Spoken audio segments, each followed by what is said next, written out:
Hai, bertemu kembali dalam kelas Pendidikan Kesihatan tahun 6, Unit 5, Cergas dan Tegas, muka surat 31 bersama Cikgu Masyita dari SKPP 16-2.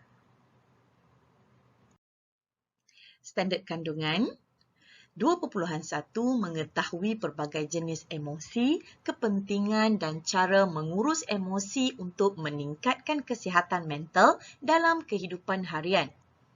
Standard pembelajaran 2.1.1 memahami maksud kemahiran arsetif. Adakah anda seorang yang bersikap arsetif?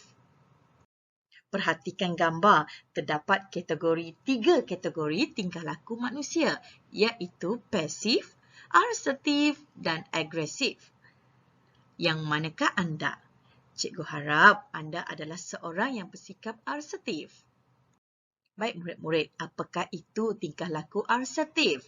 Tingkah laku arsetif ialah keupayaan seseorang individu menyatakan apa yang ada dalam fikirannya, sama ada positif atau negatif. Individu yang bersikap arsetif akan menyatakan sesuatu perkara melalui dua cara, iaitu lisan atau verbal dan bukan lisan atau bukan verbal. Sikap arsetif merupakan sikap yang seimbang di antara sikap pasif dan sikap agresif. Mereka yang tergolong dalam golongan asertif ini selalunya berkeyakinan tinggi dengan diri sendiri. Individu yang bersikap arsetif akan menyatakan sesuatu perkara melalui dua cara yang cikgu nyatakan tadi, iaitu secara verbal dan juga bukan verbal. Dari segi verbal, mereka ini ialah seorang yang bersikap jujur dalam berkata-kata. Mereka suka berterus terang dengan berkata ya atau tidak secara tegas dan bukan berselindung. Mereka juga seorang yang bersikap spontan, melayan perasaan dan keperluan tanpa memendam rasa ataupun menunggu. Hanya bersuara Yang keempat, mereka hanya bersuara bagi pihak diri sendiri dan bukannya orang lain. Kelima, mereka bertanggungjawab terhadap perasaan dan keperluan diri sendiri. Yang keenam, mereka cuba mengelakkan diri untuk memberi alasan yang kompleks atau meminta maaf. Bermakna, setiap tingkah laku mereka adalah secara berhati-hati untuk mengelakkan sebarang kesilapan yang boleh berlaku. Dan yang ketujuh, mereka tidak menyerang atau merendahkan orang lain ketika menyampaikan kata-kata ataupun pendapat mereka. Kelapan, membentuk reputasi terhadap apa yang anda nyatakan. Manakala bukan verbal, iaitu pergerakan badan, mereka ini kebiasaan golongan ini mereka selalu tegakkan bahu, pandang ke hadapan, berpijak kukuh atas lantai. Kedua, memandang tepat ke arah mata seseorang.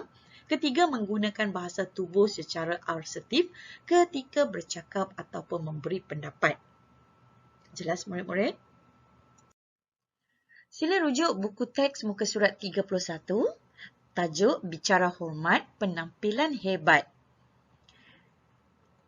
Ghana dan Danish merupakan dua ikon murid di sekolah mereka. Jom kita analisis ciri-ciri yang dipamerkan oleh kedua-dua murid ini. Pertama, Ghana ialah kapten pasukan hoki. Beliau seorang yang positif dan tepat ketika memberikan arahan. Beliau juga seorang yang bijak menghargai sumbangan setiap ahli pasukannya. Beliau seorang yang tegas menyatakan pendiriannya. Beliau sangat menghormati dan dihormati oleh semua pemain. Gaya kepimpinan arsetif Ghana ialah faktor utama pasukan hoki sekolah menjadi juara peringkat daerah. Manakala Danish ialah kapten pasukan debat. Beliau berkomunikasi dengan berkesan menerusi, pandangan yang berfokus, poster yang bertone, ekspresi muka yang tegas, penampilan diri yang meyakinkan. Gaya komunikasi arsetif Danish ialah faktor utama pasukan debat sekolah menjadi juara peringkat negeri. Ghana dan Danish berwibawa menerusi kemahiran arsetif verbal dan kemahiran arsetif bukan verbal. Berdasarkan maklumat ini, Arash membina jadual tentang ciri kedua-dua kemahiran asertif tersebut.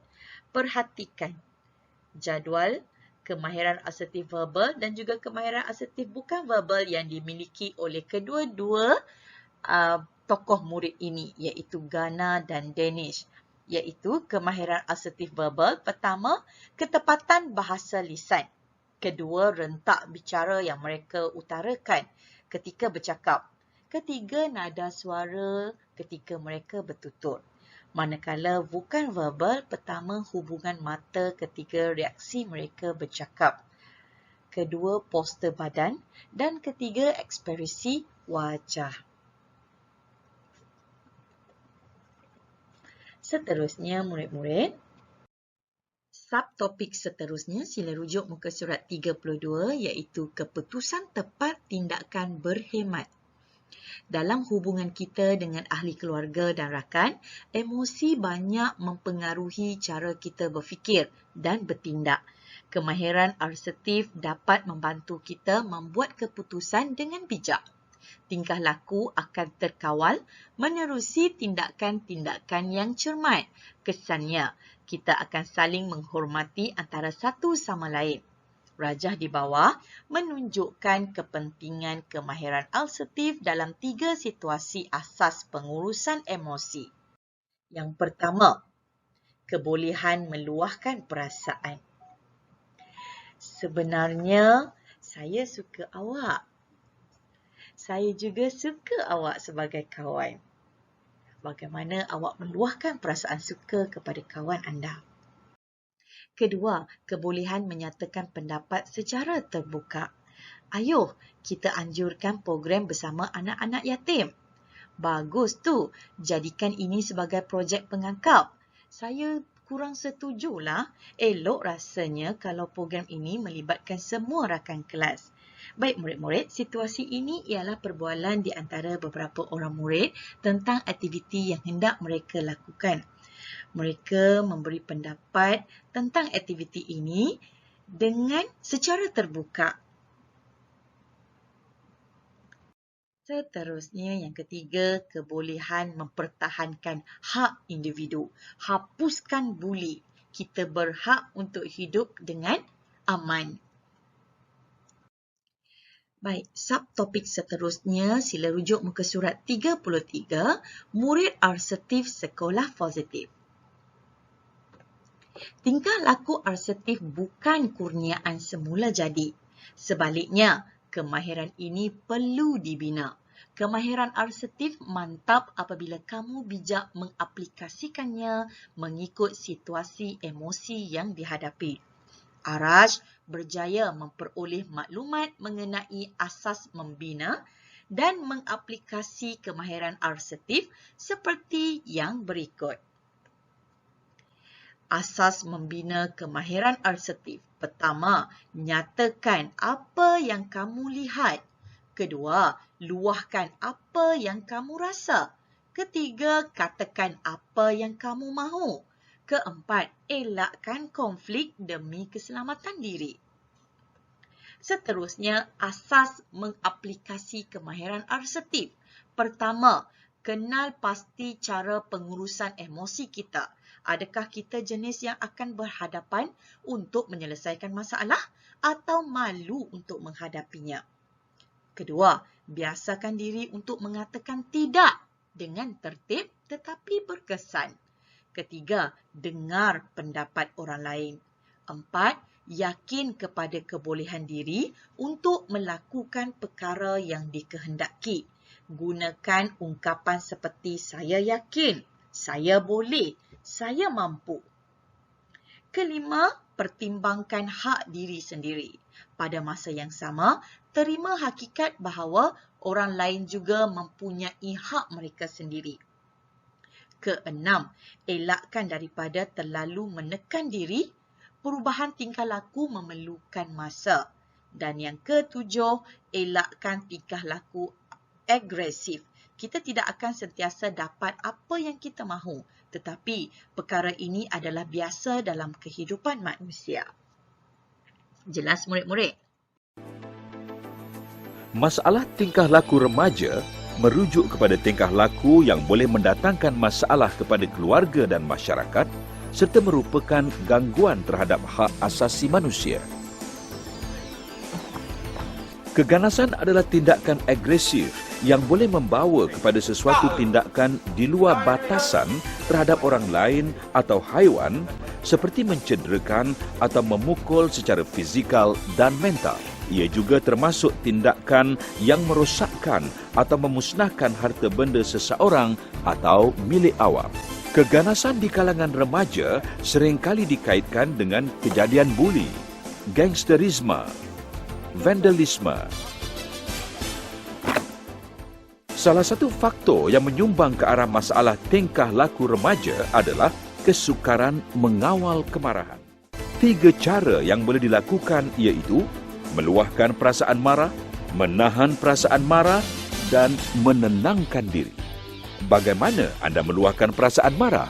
Luahkan perasaan marah anda kepada mereka yang anda marah dengan tegas, yakin dan terkawal.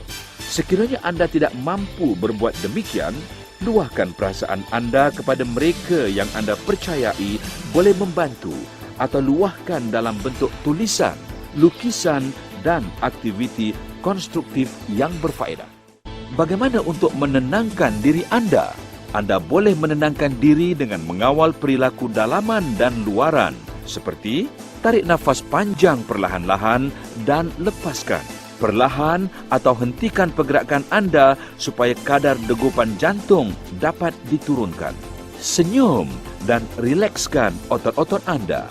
Kenal pasti pemikiran negatif yang tidak rasional dan alihkan kepada pemikiran positif yang membina. Kemudian, juruskan perhatian anda terhadap pemikiran yang positif. Berjenaka untuk menghilangkan perasaan marah. Beralih dari persekitaran dan punca yang menyebabkan anda marah. Banyakkan berzikir mengikut agama masing-masing.